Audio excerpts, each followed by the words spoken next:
The free world stands strong against aggression in Korea.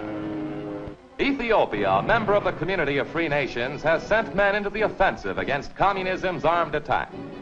Ethiopia is helping to combat the menace in Korea. It is not strange that Ethiopians should be fighting aggression so far from home, for they have taken their rightful place among the free and independent nations of the world.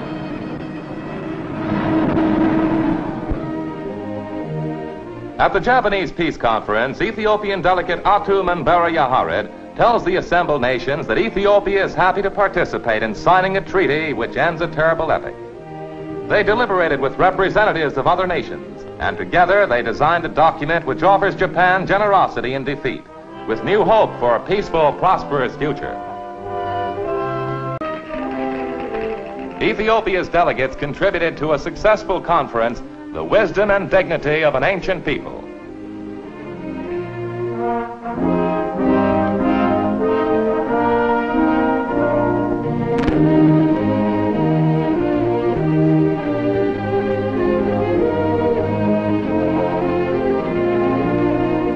Recognition of Ethiopia as a factor on the world scene led to the recent signing of a treaty of friendship and commerce between Ethiopia and the United States.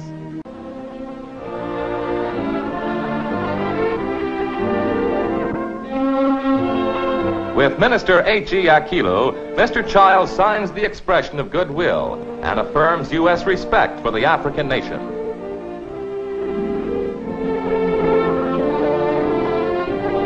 Later, at the Imperial Palace, His Imperial Majesty Haile Selassie receives the ambassador and his staff. His Imperial Majesty's signature completes the ceremony.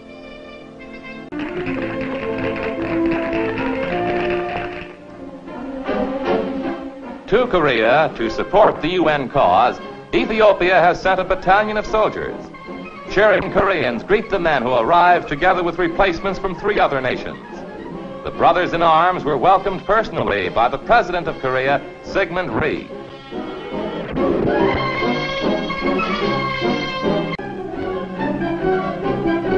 Previously, Ethiopia contributed $100,000 for medical assistance to the men of other nations already in the battle.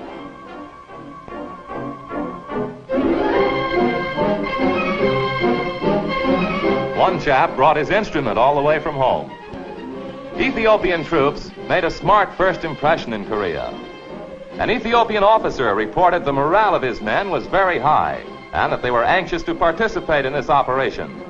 All of his men are volunteers, and additional units and replacements are being sent to Korea periodically.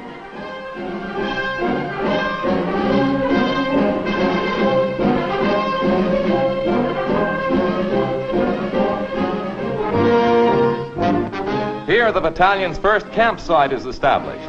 This rough Korean terrain is an ideal training ground for an introduction to Korean battle conditions. To make the several United Nations forces a more efficient team, everyone uses the same types of weapons and ammunition. This means getting acquainted with new or slightly different equipment. Hence, the preliminary orientation course for already well-trained soldiers. UN officers said they welcome this effective addition to their fighting strength. They commented that the Ethiopians' previous training at home, where the rugged mountains are similar to those in Korea, would add to the know-how of the United Nations forces.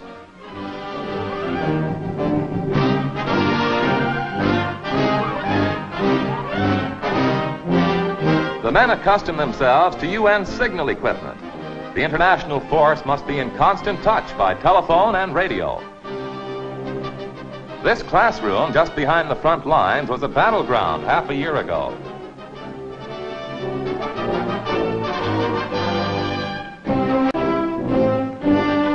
This man is getting acquainted with his newly acquired accessory called a canteen cup. Foot soldiers working with tanks are making important gains in Korea. The men get an insight into the effectiveness of the new combat equipment.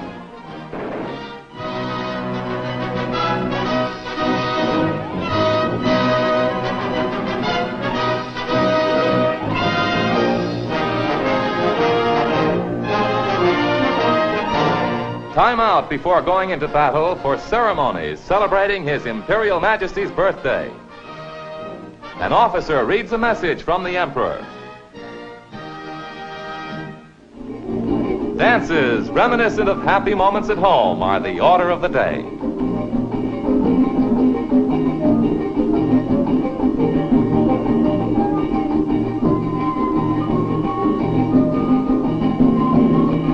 Visiting Americans accept challenges to a friendly bit of sport.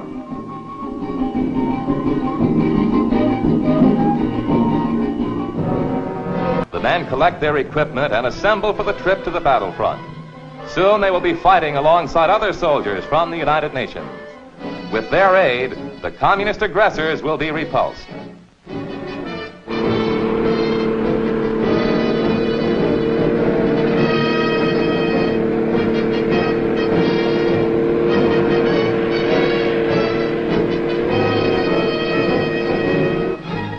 Poised for the attack, Ethiopia's men are in close contact with troops from the other nations.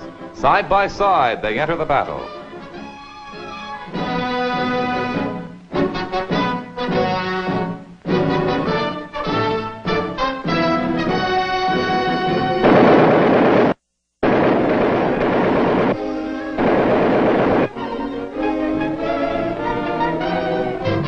The troops successfully come through their first baptism of fire.